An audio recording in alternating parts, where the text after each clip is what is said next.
um manancial de vida. Vamos meditar na Palavra de Deus.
Convido você que nos acompanha a abrir a Palavra de Deus no livro do profeta Neemias, que é onde nós vamos nos embasar para o estudo da palavra neste momento.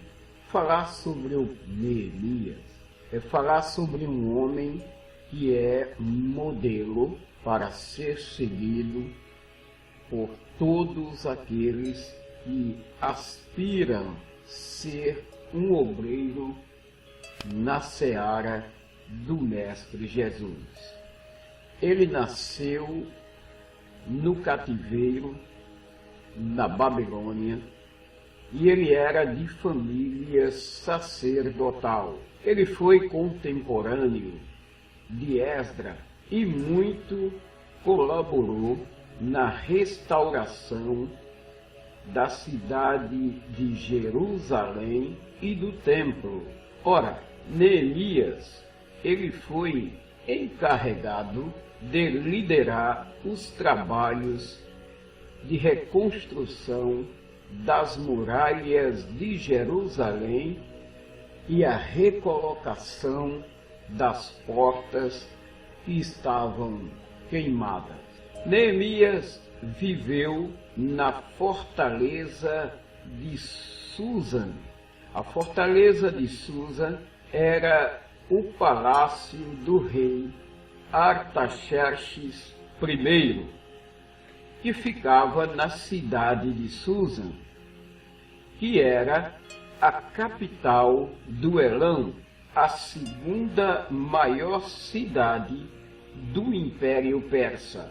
Susa, esta capital persa, foi palco de inúmeros episódios bíblicos, principalmente no período do Antigo Testamento, do cativeiro babilônico, do Império Persa. A arqueologia atestam ter descobrido em suas escavações arqueológicas um palácio que pode ter sido o palácio mencionado no livro de Esté, de Artaxerxes I, rei da Pérsia, identificado como o imperador Ahasuero, filho do imperador Dário I. Bom, o livro de Neemias é um dos livros canônicos do Antigo Testamento. É a bem da verdade, ele era conhecido durante muito tempo como o segundo livro de Esdras. Neemias era copeiro do rei Artaxerxes I. Agora vamos abrir as Escrituras Sagradas no livro de Neemias, no capítulo 2, no versículo 1, aonde Neemias fala do acontecimento em que ele estava atuando na sua profissão de copeiro do rei Artaxerxes I. Sucedeu, pois, no mês de Nisan, no ano 20º do rei Artaxerxes, que estava posto vinho diante dele, e eu peguei o vinho e dei ao rei. Porém eu nunca estivera triste diante dele. Nisan era, no ano civil babilônico, o primeiro mês do ano, e no calendário religioso judeu, ele era o 7º.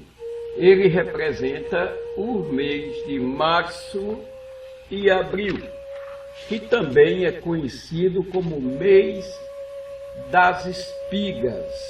Para você entender um pouco melhor, antes esse mês era conhecido por Abib ou Aviv, o mês das espigas, o mês onde acontecia a safra do trigo, que era o mês de março e o mês de abril.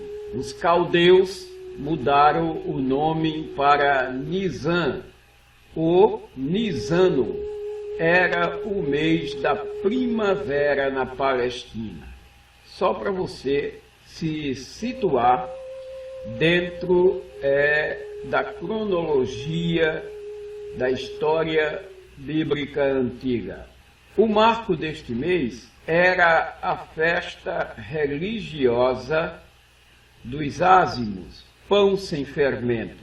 A Páscoa judaica é ligada à festa dos pães ázimos, os pães sem fermento. Essa festa é uma festa do calendário judaico que tem a duração de 7 a 8 dias e que acontecia a partir do dia 14 ou 15 do mês de Nisan ou do mês de março ou abril.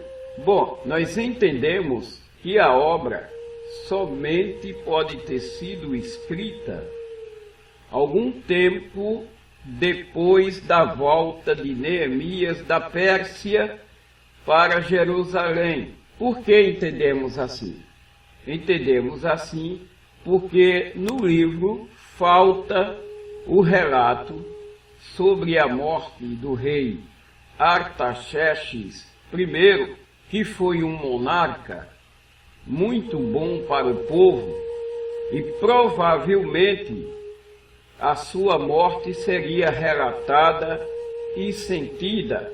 A morte de Artaxerxes aconteceu no ano 424 a.C. O profeta Neemias, ele serviu 2 vezes como governador da Judéia. Primeiro, no 20º ano do reinado de Artaxerxes I. O rei Artaxerxes I, ele reinou 41 anos, governando a Pérsia e a Medeia. E ele reinou de 465 a 424 a.C. 41 anos de reinado, comandando o povo persa e o povo medo. Neemias voltou à Pérsia depois de 10 anos trabalhando na reforma dos muros de Jerusalém, conforme o acordo que ele fez com o rei. Ele voltou no 30º ano do seu reinado. Neemias, capítulo 2, versículo 6, nós encontramos o rei e Neemias tratando um acordo para o seu retorno. Então o rei me disse, estando a rainha assentada junto a ele, quanto durará a tua viagem e quando voltarás? E aprouve ao rei enviar-me, apontando-lhe eu um certo tempo para o retorno. Nós entendemos aqui que todo missionário que parte em um trabalho de missão, ele tem um tempo para voltar ao seu redil, ao seu povo, para reabastecer e partir novamente para onde Deus mandar. Neemias, depois de 10 anos, ele voltou à fortaleza de Susa e logo em seguida ele volta novamente a Jerusalém por volta de alguns dias. O que é bom a gente entender é que esse homem Neemias, mesmo tendo nascido cativo, ele era uma pessoa livre. Mesmo sendo babilônico por nascimento, foi um verdadeiro patriota judeu. No capítulo 5, no versículo 15, nós encontramos Neemias dando prova deste patriotismo, aonde ele fala sobre os primeiros governadores, os primeiros sátrapas que foram enviados para governar a Judéia. Ele diz, mas os primeiros governadores que foram antes de mim, oprimiram o povo e tomaram-lhe pão e vinho, e além disso 40 ciclos de prata, como também os seus servos dominavam sobre o povo. Porém eu assim não fiz, por causa do temor de Deus. Uma das primeiras coisas que nós podemos entender daquele que serve a Deus é ter temor, é ter amor pelas coisas de Deus. Neemias era um homem que temia a Deus. Neemias sempre procurava o bem-estar religioso da nação. Ele tinha respeito pela lei divina. A sua reverência pelo sábado prova isso. Lá em Neemias, capítulo 13, versículo 18, ele fala de uma contenda que ele teve com os nobres de Israel, aonde ele disse, contendi com os nobres de Judá, e lhe disse que mal é este que fazeis, profanando o sábado. Ele estava preocupado com as coisas santas, com aquilo que o próprio Deus tinha santificado e separado para si. No versículo 18, ele diz, porventura não fizeram vossos pais assim, e não trouxe o nosso Deus todo este mal sobre nós e sobre esta cidade, e vós ainda mais acrescentai o ardor de sua ira sobre Israel, profanando o sábado. Ele estava preocupado com a profanação que estava acontecendo ali. Aquele povo estava sendo castigado por Deus por sua falta de reverência e por sua falta de amor com as coisas de Deus, com tudo aquilo que Deus santificou. Neemias como qualidade, Neemias como modelo para um bom obreiro, ele era munido de piedade. ele reconhecia o grande poder de Deus em todas as coisas. Neemias, no capítulo 1, no versículo 11, ele diz: Ah, Senhor, estejam, pois, atentos os teus ouvidos à oração do teu servo e à oração dos teus servos que desejam temer o teu nome, e faze prosperar hoje o teu servo, e dá-lhe graça perante este homem. Então eu era copeiro do rei. Neemias estava pedindo a Deus que agraciasse ele no pedido que ele ia fazer ao rei Artaxerxes I sobre a questão de liberar a sua pessoa para ir reconstruir os muros de Jerusalém e as portas da cidade. Neemias não colocou a confiança no cargo que ele tinha perante o rei, o cargo de copeiro, mas ele colocou a sua esperança no poder de Deus, no poder sobrenatural de Deus, para que Deus amolecesse o coração de Ahasuero e ele pudesse liberar Neemias para essa tão importante obra, a obra de restauração. Amados, hoje em dia, nós vemos as pessoas querendo fazer as coisas sem valorizar a grandiosidade e o poder do Deus Todo-Poderoso. Querem fazer de toda forma e de todo jeito, achando que o seu conhecimento, achando que a sua posição eclesiástica vai lhe abrir porta, vai arrebentar ferrolhos, vai colocar por terra barreiras. Não.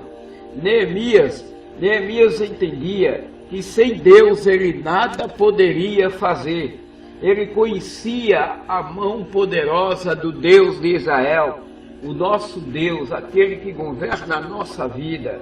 E ele depositava toda a sua confiança neste Deus. Lá no capítulo 2, ainda no versículo 18, você encontra ele dando testemunho do poder de Deus e da confiança que ele tinha em Deus. Ele diz assim: então lhes declarei como a mão do meu Deus me fora favorável, como também as palavras do rei que ele me tinha dito. E então disseram: levantemo-nos e edifiquemos, e esforçaram as suas mãos para o bem. Neemias, ele não chegou e disse: olha, eu como copeiro eu sou um servo privilegiado na corte de Artaxerxes, e eu tenho amizade com ele, eu sou chegado a ele, então conversei com ele, e ele disse: não, Neemias, vai, porque tu és meu amigo. Não. Ele disse: eu vi a mão de Deus me sendo favorável naquela hora em que eu estava conversando com o rei. Foi a mão de Deus. O obreiro, ele tem que ter confiança e certeza que é a mão de Deus que faz tudo, que opera tudo e que determina tudo na sua vida. Neemias possuía uma clara percepção do caráter de Deus. Abra mais uma vez a palavra de Deus no livro de Neemias. Agora, por gentileza, no capítulo 4, no versículo 14, e depois no capítulo 9, no versículo 6 e no versículo 33.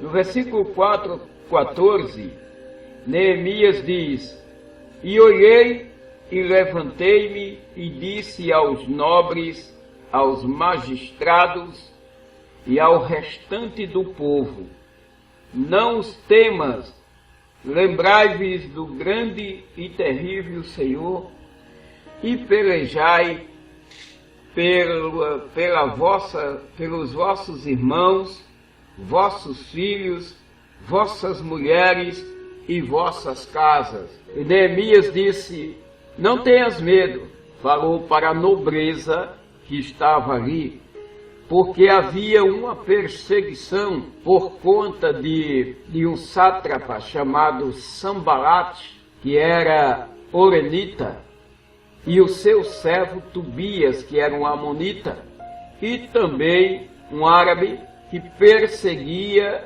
e não queria o bem dos judeus e por isso estava procurando atrapalhar o trabalho que Neemias iria executar ali na cidade de Jerusalém. Muitas vezes nós saímos para o campo para trabalhar na seara do Senhor e se levantam os Sambalates, se levantam os Tobias e a gente começa a temer. Mas Neemias, ele disse para aqueles homens que estavam amedrontados, ele disse, não temas, ou seja, não os temas, não tenha medo deles. Lembre-se que maior do que ele é o Deus a quem Israel adora, a quem Judá se curva. Ele é grande, ele é terrível e é ele que vai fortalecer a nossa caminhada nessa peleja. Tenha coragem e peleje.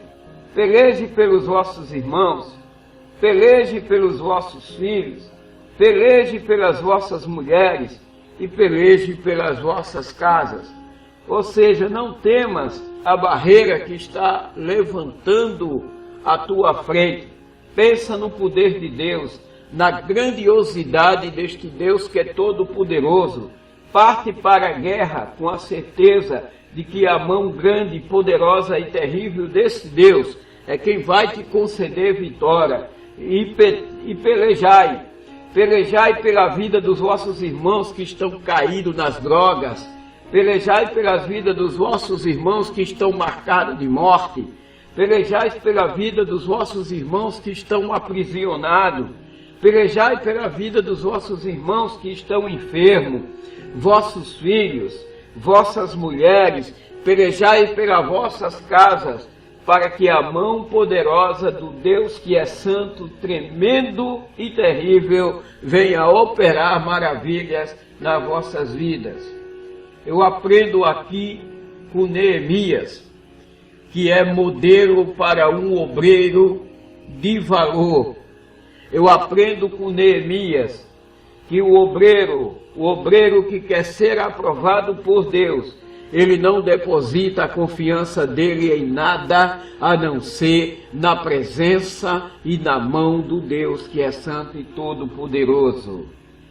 No capítulo 9, no versículo 6, Neemias, ele louva ao Senhor. Ele diz, só Tu és, Senhor, Tu fizeste o céu dos céus e todo o seu exército, a terra e tudo quanto nela há, os mares e tudo quanto neles há, e Tu os guarda com vida a todos, e o exército dos céus te adora. Você encontra aqui um modelo de obreiro adorador, adorando a Deus e exaltando a realeza de Deus que está acima de todas as coisas.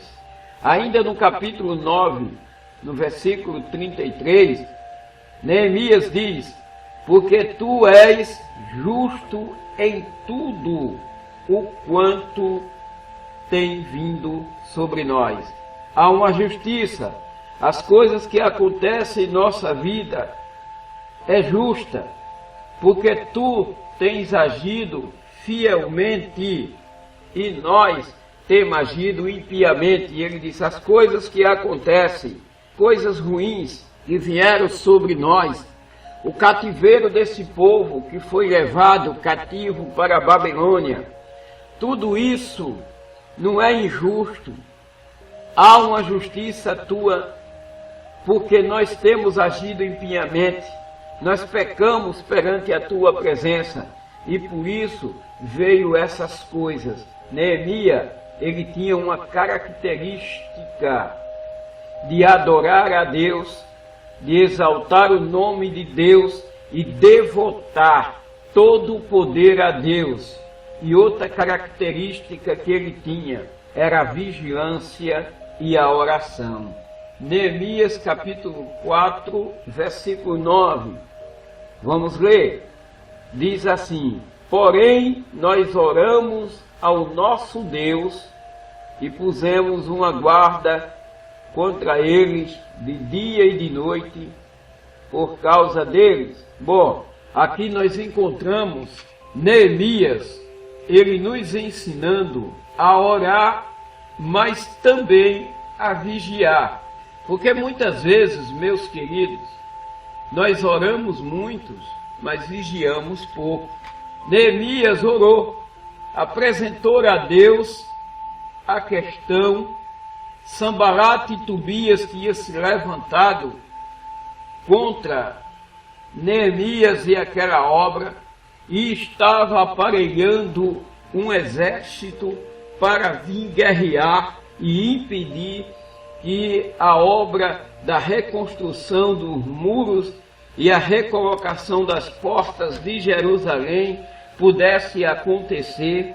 Mas Neemias orou a Deus, apresentou a Deus o tratado do inimigo, esse conchavo contra a vida de Neemias e daqueles que estavam ali para a reconstrução.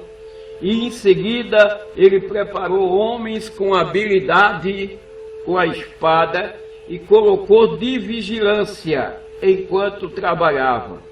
E muitas vezes nós queremos trabalhar, nós oramos, mas não vigiamos, e o inimigo nos ataca exatamente na parte em que estamos sem vigilância. A palavra de Deus, ele nos ensina a orar e vigiar. O Senhor Jesus Cristo disse: orai e vigiai, pois não sabeis a hora que vem o inimigo.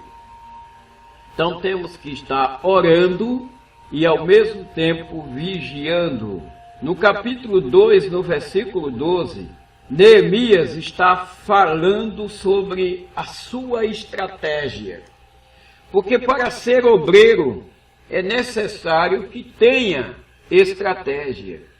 Ele disse assim: e de noite me levantei, eu e poucos homens comigo, e não declarei a ninguém o que o meu Deus me pôs no coração para fazer em Jerusalém. Preste atenção nessa primeira parte. Ele disse que à noite ele levantou-se.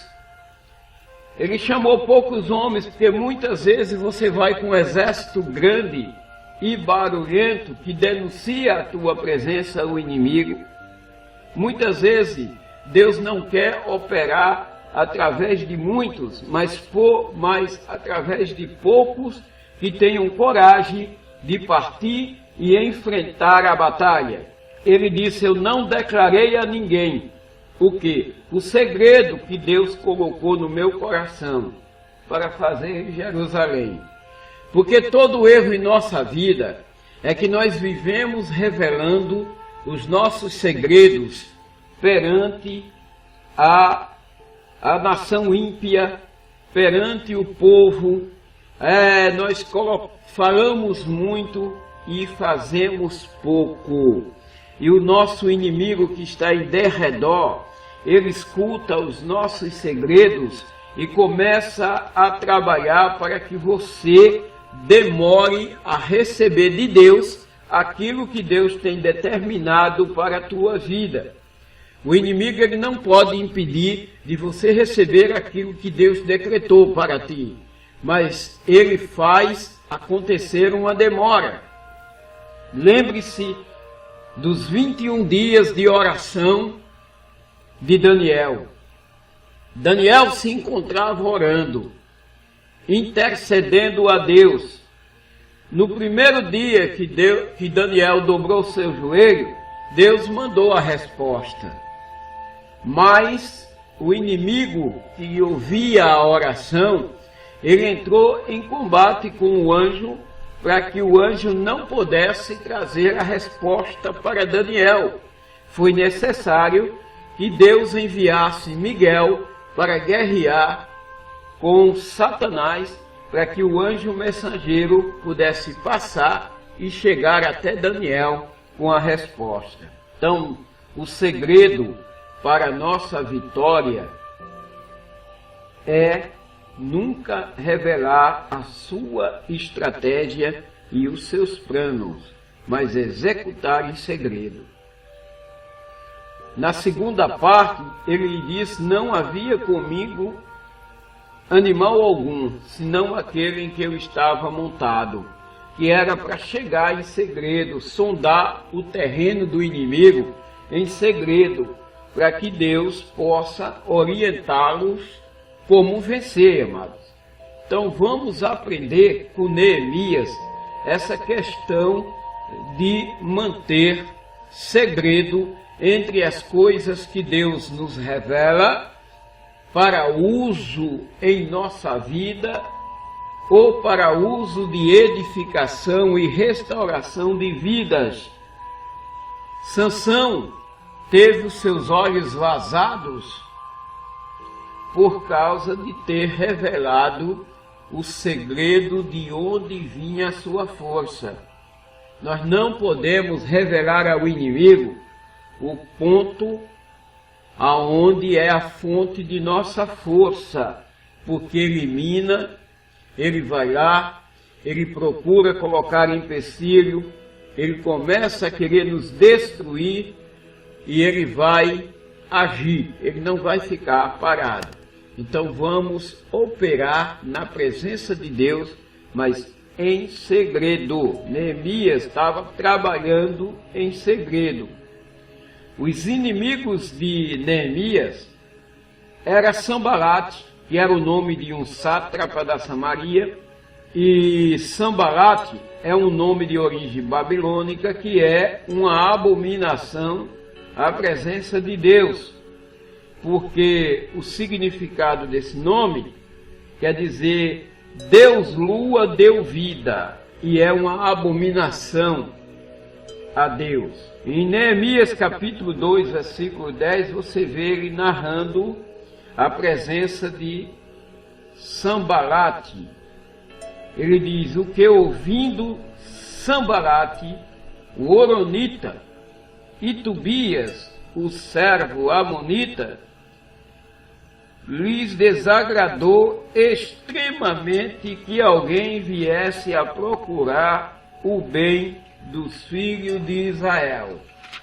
Uma coisa que eu quero que você entenda e preste muita atenção é que quando você partir para fazer a vontade de Deus, sempre se levantará um Sambalate juntamente com um Tobias para querer atrapalhar a tua jornada.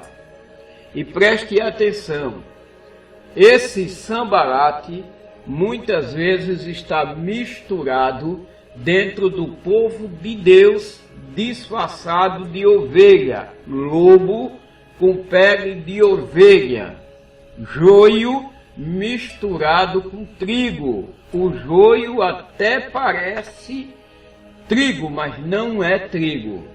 Então é isso que você tem que prestar atenção, porque naquela época de Neemias havia na região da Judéia esse sátrapa. E o que era o sátrapa?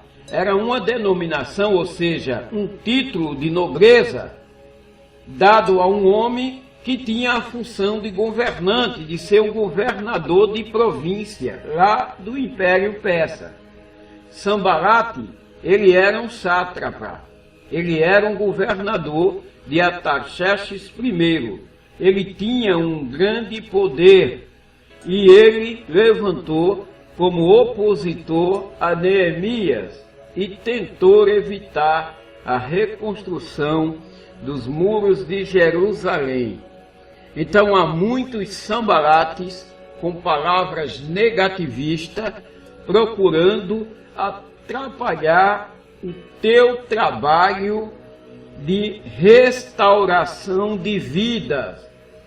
Você que tem um chamado para o ministério do louvor, saiba que sempre haverá um Sanbalate querendo calar a tua boca, querendo fechar o teu cântico, silenciar a tua voz, parar a tua caminhada de adorador, porque ele não quer a restauração de vidas, ele quer a destruição e ele está ali como pedra de tropeço. Você tem que tomar muito cuidado, você que é ministro da palavra de Deus, com os Sanbalates e com os Tobias que se levantam para querer atrapalhar essa jornada tão bonita que Deus te deu de ser dispenseiro da graça dele, arauto do seu reino. Para finalizar o nosso breve estudo sobre a vida de Neemias, o copeiro de Artaxerxes I, que foi escolhido por Deus para a restauração dos muros de Jerusalém, eu quero dizer que poucos livros, mas poucos livros da Bíblia mesmo, contêm, como o livro de Neemias, tantas lições de filosofia divina, isto é, lições da religião ensinada pelos exemplos, não pelo blá blá blá, não pelo muito falar, mas pelo agir. Se você for analisar, Neemias, ele era um homem que ele falava pouco, mas ele agia muito. Neemias só abria sua boca para conversar com Deus, para buscar estratégia. Falava com o povo somente o necessário. Não andava com muito blá blá blá, com muitas palavras, mas era um homem de muita ação. Era a religião ensinada pelos exemplos. Hoje, infelizmente, nós vemos uma religiosidade de muito falar e pouco fazer. Hoje nós vemos uma religiosidade que está fechada entre quatro paredes, enquanto a Igreja de Cristo, ela foi criada para ir para as ruas, para saquear o inferno através da evangelização e não ficar fechada dentro dos templos santuosos, crente pregando para crente e muitas vezes até usando o púlpito, o lugar de alimentar as ovelhas, como um lugar para depenar e destruir a ovelha. Meu querido, se você quer ser um obreiro de valor, se você quer fazer como aquele louvor da harpa cristã, aonde você diz: eu quero trabalhar para meu Senhor, eu quero ser um obreiro de valor, levando a palavra com amor. Então, meu querido e amado, se você quer ser este obreiro, um obreiro de valor, feito Neemias, feito Esdras, feito todos os homens que Deus levantou como vaso dentro da Bíblia Sagrada para a restauração do povo, se você quer ser um obreiro de valor, pare de falar muito e comece a agir, comece a trabalhar para Deus, pare de colocar desculpa e comece a andar na presença de Deus. Como diz Paulo a Timóteo, procura apresentar-te a Deus como obreiro aprovado, do que não há do que se envergonhar. Essa sim é a função de um obreiro aprovado. Neemias é este modelo para você. Você que é um obreiro cristão, leia e medite no livro de Neemias. São só 13 capítulos, não é muita coisa para você ler e você analisar como Neemias aplicava a sua religiosidade. Ele aplicava com ação, pouca palavra e muito agir. Ele mostra que as condições em que você está vivendo, ela não é importante, tão importante assim para Deus. Ela não é uma barreira se você tiver vontade de trabalhar para Deus. As condições que ele tinha com Ahasuero no serviço de ser copeiro daquele homem, não impedia também dele ser copeiro de Deus. O condicional para um obreiro aprovado é a oração, é o sofrimento, é a perseverança. Observe isso na vida deste homem chamado Neemias, que é o modelo para o obreiro de Deus, e seja um obreiro aprovado. Aqui terminamos mais um estudo da Palavra de Deus, desta feita sobre a vida de Neemias, que é modelo de obreiro para todos nós. Logo estaremos de volta. Fiquem todos na paz do Senhor Jesus e receba um abraço fraternal do seu irmão em Cristo, pastor Cícero J. Ribeiro Silva.